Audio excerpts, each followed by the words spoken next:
Hello दोस्तों, आप सभी कैसे हो। उम्मीद है कि आप सभी अच्छे होंगे। दोस्तों, आज हम पढ़ेंगे क्रिया चैप्टर।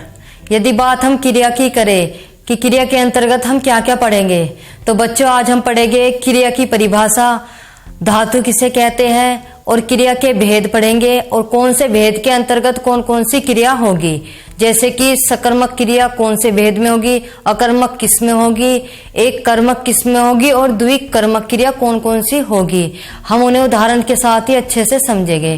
तो बच्चों आज हम पढ़ेंगे क्रिया। यदि बात क्रिया की करें कि क्रिया किसे कहते हैं, एग्जामिनर आपसे इसकी सीधी सीधी परिभाषा पूछेगा। वे विकार शब्द, वे विकार शब्द जो किसी कार्य का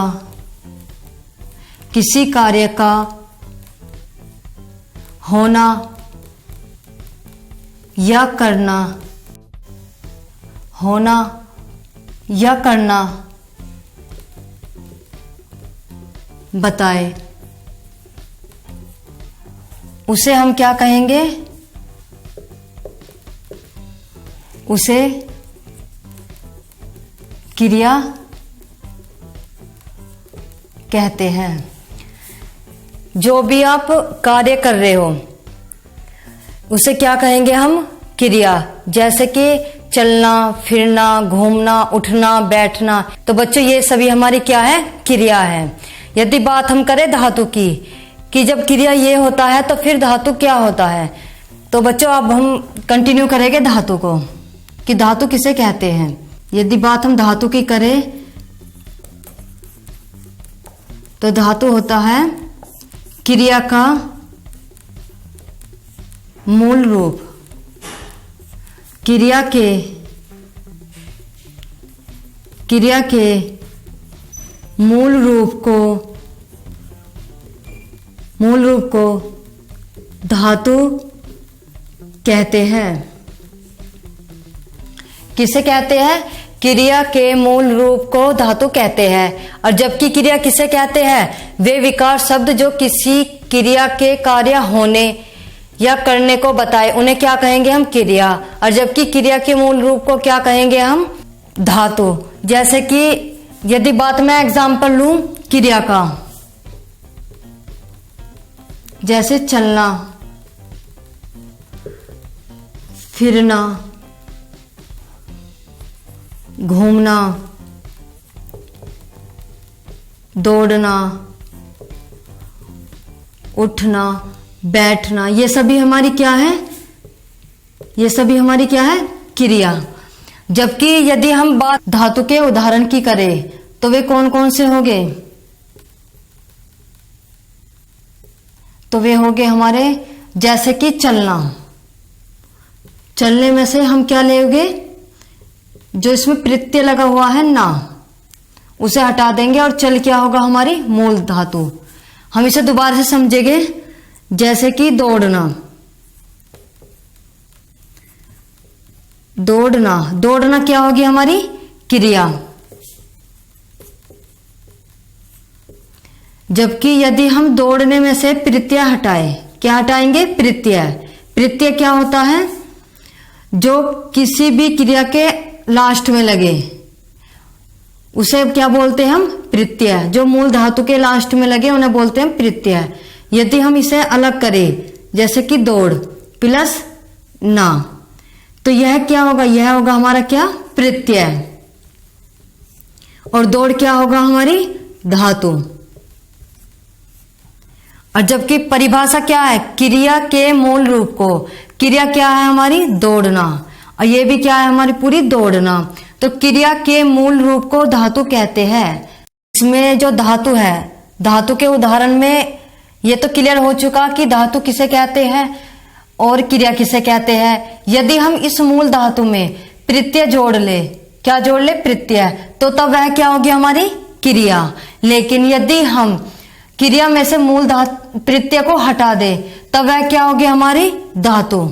यदि बात हम करें क्रिया के भेद की कि क्रिया के कितने भेद होते हैं, तो बच्चों क्रिया के 3 भेद होते हैं। कितने भेद होते हैं? 3।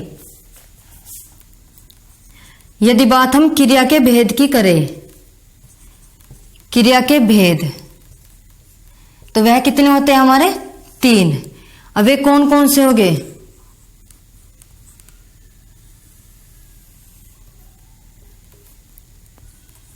वे हो गए हमारे कर्म के आधार पर। नंबर 1 होगा हमारा क्या? कर्म के आधार पर। नंबर 2 होगा हमारा संरचना, संरचना एवं प्रयोग के आधार पर। 3rd होगा हमारा काल के आधार पर। तो बच्चों, यदि बात हम करें क्रिया के भेद की, कि क्रिया के भेद कितने होते हैं, तो क्रिया के भेद कितने होते हैं? 3। कौन कौन से हो गए हमारे? कर्म के आधार पर नंबर 1 होगा। 2 होगा हमारा संरचना एवं प्रयोग के आधार पर। थर्ड होगा हमारा क्या? काल के आधार पर। कर्म के आधार पर कितने होते हैं प्रकार? 2। कौन कौन से हो गए हमारे? सकर्मक और अकर्मक। कौन कौन सी क्रियाएं होगी हमारी? सकर्मक क्रिया और अकर्मक क्रिया। यदि बात हम कर्म के आधार पर करें तो वे कितने प्रकार हो गए? 2। नंबर 1 पर होगा हमारा क्या? अकर्मक क्रिया, और 2 क्या होगा हमारा? सकर्मक क्रिया। बच्चों, अकर्मक क्रिया और सकर्मक क्रिया के बारे में मैंने कुछ बेसिक वाच्य जब पढ़ाया था, इससे पहले की वीडियो में जाकर देखना आप, मैंने उसमें वाच्य कंप्लीट करा चुकी हूं। उसमें मैंने आपको बेसिक सकर्मक क्रिया और अकर्मक क्रिया के बारे में बताया है, ताकि आपका रिवीजन हो जाए। लेकिन ज्यादा पार्ट हम इसी से ही करेंगे क्लियर। यदि बात हम अकर्मक क्रिया की करें कि अकर्मक क्रिया किसे कहते हैं, जैसे कि इसी के नाम में छुपा हुआ है अकर्मक, जिसमें कर्म ना हो। जबकि सकर्मक में क्या है? सकर्मक, इसका मतलब होता है जिसमें कर्म साथ में हो। अब वाक्य को देखकर कैसे पता पड़ेगा कि उसमें कर्म है या नहीं है? तो वे बच्चों हम उदाहरण के साथ ही समझेंगे कि सकर्मक क्रिया कौन से वाक्य में होगी और अकर्मक क्रिया कौन से वाक्य में होगी। यदि बात हम करें अकर्मक क्रिया की परिभाषा की, कि अकर्मक क्रिया क्या क्या होती है, यदि बच्चों हम अकर्मक क्रिया में उसकी परिभाषा की बात करें कि अकर्मक क्रिया किसे कहते हैं, तो बच्चों इसकी परिभाषा होगी जिन क्रिया का प्रभाव, जिस क्रिया का प्रभाव कर्ता पर पड़े। किस पर पड़े? कर्ता पर। उसे क्या कहेंगे हम? उसे अकर्मक क्रिया कहते हैं। जिस वाक्य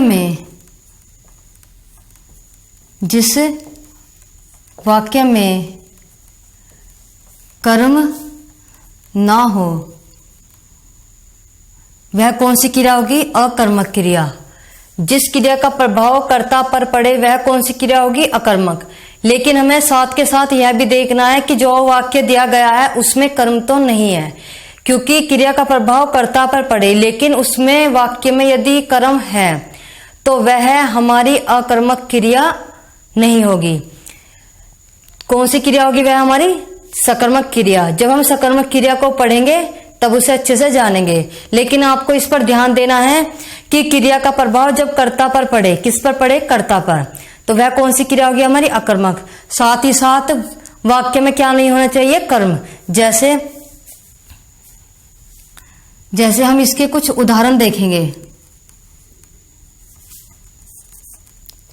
जैसे मोहन खाता है। क्या करता है? मोहन खाता है। लेकिन यदि बात हम इसमें करें कि यह सकर्मक क्रिया होगी या अकर्मक क्रिया होगी, इसमें क्या कहा गया कि क्रिया का प्रभाव कर्ता पर पड़े। ये क्या है? क्रिया हमारी। लेकिन क्रिया में भी क्या है? खा क्या है? यदि हम खाने की बात करें,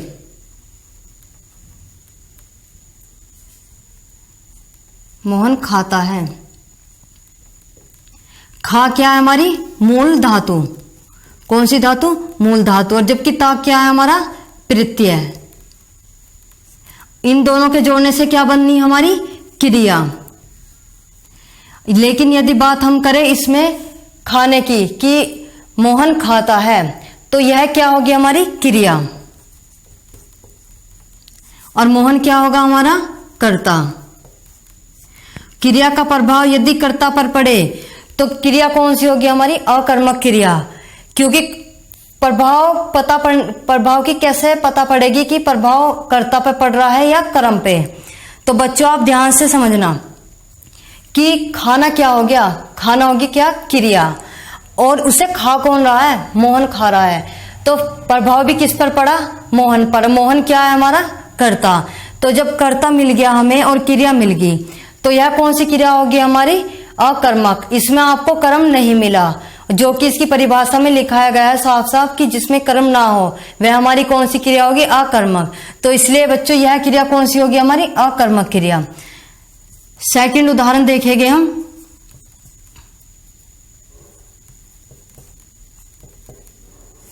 सीता रोती है। क्या करती है? सीता रोती है। सीता क्या है हमारी? कर्ता। क्या है सीता हमारी? कर्ता। और रोना क्या है? क्रिया। और जब क्रिया का प्रभाव कर्ता पर पड़े वह कौन सी क्रिया होगी हमारी? अकर्मक क्रिया। रोती है, यदि हम रोने को अलग करें तो उसमें से हम मूल धातु भी निकाल लेंगे और क्या निकाल लेंगे? प्रत्यय। जैसे कि रोना है, यदि बात इसमें एग्जामिनर आपसे पूछे कि रोने में कौन सी मूल धातु है, तब आप उसे कैसे अलग करेंगे? जब मैंने धातु की परिभाषा लिखाई थी उसमें लिखा था कि क्रिया के मूल रूप को क्या कहेंगे हम? धातु। और रोना क्या है हमारी? पूरी क्रिया है, क्योंकि क्रिया का निर्माण किससे हुआ है? मूल धातु प्लस प्रत्यय से। तो रो क्या है हमारी? मूल धातु। और ना क्या होगी हमारी? प्रत्यय।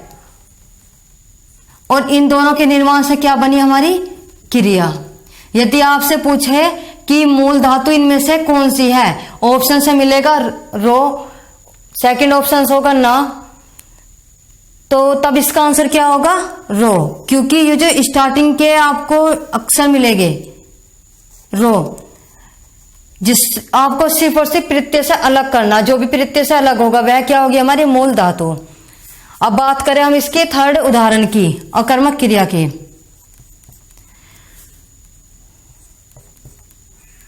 जैसे रीना जाती है। जैसे मैं लिख दूं एक एग्जांपल, रीना स्कूल जाती है। बात हम रीना की करें कि रीना स्कूल जाती है, तो रीना क्या होगी हमारी? कर्ता। स्कूल क्या होगी? उस काम क्या कर रही है वह? उसका कर्म क्या होगा? स्कूल जाना। स्कूल को बोलते हैं हम काम भी करना। और जाति क्या होगी इसकी? क्रिया। और जहां पर भी कर्ता, कर्म और क्रिया मिले वह कौन सी क्रिया होगी हमारी? सकर्मक। जब हम सकर्मक क्रिया को पढ़ेंगे तब आपके अच्छे से क्लियर होगी।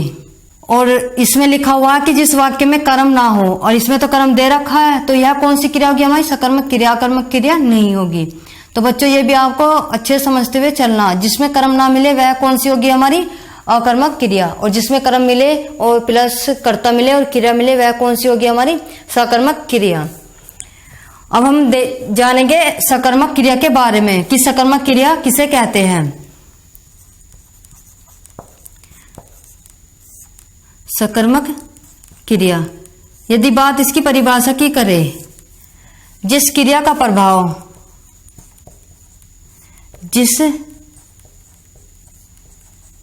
प्रभाव कर्म पर पड़े और कर्ता पर नहीं पड़े वह कौन सी क्रिया होगी हमारी? सकर्मक। सकर्मक क्रिया, इसमें कर्म का होना आवश्यक है। किसका होना आवश्यक है? कर्म का। सकर्मक क्रिया होगी, सा मीन्स क्या होता है? साथ। कर्मक का मतलब क्या होता है? कर्म। जिसके साथ कर्म हो वह कौन सी क्रिया होगी? हमारी सकर्मक क्रिया। जिस क्रिया का प्रभाव कर्म पर पड़े और कर्ता पर नहीं पड़े वह कौन सी क्रिया होगी? हमारी सकर्मक क्रिया। जबकि अकर्मक क्रिया क्या होती है? जिसका प्रभाव कर्ता पर पड़े और उस वाक्य में कर्म ना हो वह हमारी कौन सी क्रिया होगी? अकर्मक क्रिया। अब सकर्मक क्रिया और अकर्मक क्रिया डेफिनेशन से तो आप सभी के क्लियर हो चुका है, और अकर्मक के अगर इस तरह से उदाहरण दूंगी तो शायद आप पहचान जाओ कि इसमें तो होगा अकर्मक क्रिया। लेकिन हम एक साथ ही सकर्मक और अकर्मक दोनों क्रियाओं के एक साथ ही हम उदाहरण करेंगे। आपको खुद ही पहचानना होगा कि कौन सी क्रिया हमारी सकर्मक होगी और कौन सी हमारी अकर्मक क्रिया होगी। जैसे इसके हम उदाहरण देखेंगे सकर्मक क्रिया के। जैसे सोहन बाजार जाता है, यह होगा इसका फर्स्ट उदाहरण। सेकंड होगा मीना हॉकी खेलती है। थर्ड होगा, इसमें बच्चों हम जानेंगे कि सोहन बाजार जाता है, तो सोहन क्या होगा? हमारा कर्ता। क्या होगा? कर्ता। बाजार क्या होगा? कर्म। वह कार्य क्या कर रहा है? कर्म क्या है उसका? उसका कर्म है कि वह बाजार जा रहा है। कहाँ जा रहा है? बाजार। अब वही क्या होता है? हमारा कर्म होता है, वही हम काम करते हैं। और जाना क्या होगा? हमारी क्रिया। और जिस क्रिया का प्रभाव कर्म पर पड़े, क्योंकि सोहन बाजार जा रहा है, सोहन बाजार जाता है, तो क्रिया का प्रभाव किस पर पड़ा? बाजार पे तो पड़ा। और बाजार क्या है? हमारा कर्म। और जहां भी क्रिया का प्रभाव कर्म पर पड़े, कर्ता पर नहीं पड़े, तो वह कौन सी क्रिया होगी? हमारी सकर्मक। कौन सी होगी? हमारी सकर्मक, सकर्मक क्रिया। यदि बात हम करें मीना की, कि मीना हॉकी खेलती है, तो मीना क्या होगी? हमारी कर्ता। कार्य क्या कर रही है? वह हॉकी खेल रही है, तो हॉकी क्या होगा? हमारा कर्म। और खेलना क्या होगा? हमारी क्रिया। और जहां पर भी क्रिया का प्रभाव कर्म पर पड़े वह क्या होगी? हमारी सकर्मक। क्योंकि मीना हॉकी खेलती है। क्या खेलती है? वह हॉकी खेलती है।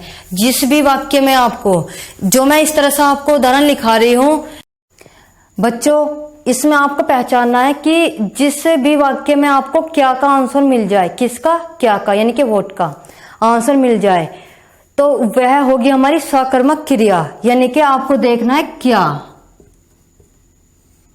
क्या का आपको आंसर देखना है। जहां पर भी आपको क्या का आंसर मिल जाए वह हमारी कौन सी होगी क्रिया? सकर्मक। जैसे कि सोहन बाजार जाता है, तो क्या है इसका आंसर? कि सोहन बाजार जाता है।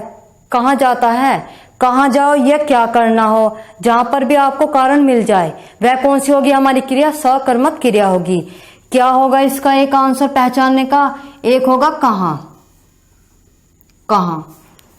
जैसे मीना हॉकी खेलती है, क्या करती है? मीना हॉकी खेलती है, तो हमें पहचानना क्या खेलती है वह, क्या खेलती है। तो आपको आंसर मिल रहा है कि हॉकी खेलती है। क्या खेलती है? हॉकी। और जहां पर भी इसका आंसर मिल जाए, क्या का और कहाँ का आंसर मिल जाए, वह हमारी कौन सी क्रिया होगी? सकर्मक क्रिया। तो बच्चों, यदि आपको यह आंसर यहां ना मिले अकर्मक क्रिया में, तो तब आप उसे अकर्मक क्रिया ही कहना। जैसे कि हम क्या और कहां से करते इसे, कि मोहन खाना खाता है, तो हम देखेंगे इसे क्या को, कि मोहन क्या खाता है, तो हमें पता नहीं वह क्या खा रहा है, बट इतना पता है कि वह खा रहा है। और जब क्या का आंसर नहीं मिल रहा, तो वह कौन सी क्रिया होगी? हमारी अकर्मक, क्योंकि हमें उसमें कर्म नहीं मिला। और कर्म उसका क्या था? कि वह जो भी कुछ खा रहा था उसका हमें पता हो कि वह रोटियां खा रहा था, या फल खा रहा था, या और भी कुछ।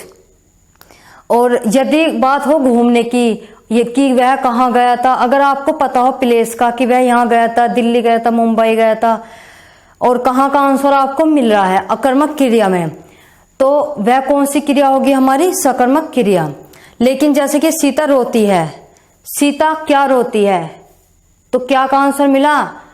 नहीं मिला। तो वह कौन सी क्रिया होगी हमारी? अकर्मक क्रिया।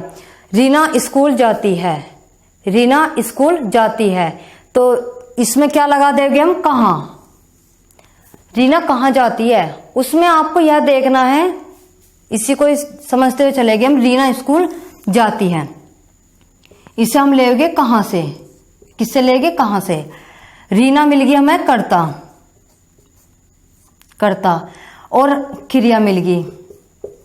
ये समझने की ट्रिक है, कर्ता मिल गया हमें और क्रिया मिल गई। लेकिन अब ये कर्ता और क्रिया तो हमारी क्या होगी? अकर्मक क्रिया। लेकिन जैसे ही हमें कहाँ का आंसर मिलेगा तो वह कौन सी क्रिया हो जाएगी हमारी? सकर्मक क्रिया। तो मीना स्कूल जाती है, मीना कहाँ जाती है? कहाँ जाती है? स्कूल जाती है। तो हमें स्कूल मिल चुका इसका आंसर, तो यानी कि हमें कर्म मिल गया। उसका कर्म क्या है? स्कूल में जाने का। वह कार्य क्या कर रही है? स्कूल जा रही है। जब हमें कर्ता मिल गया, कर्म मिल गया और क्रिया मिल गई, तो वह कौन सी क्रिया होगी हमारी? सकर्मक क्रिया। यदि आपको कहाँ और क्या का आंसर ना मिले तो वह कौन सी होगी हमारी? अकर्मक क्रिया। और जहां पर भी आपको ये तीनों मिल जाए, कर्ता, कर्म और क्रिया, तो वह कौन सी क्रिया होगी हमारी? सकर्मक क्रिया। बस आपको यह पहचानना कि क्या का, और ये इंपॉर्टेंट है, क्या और कहां,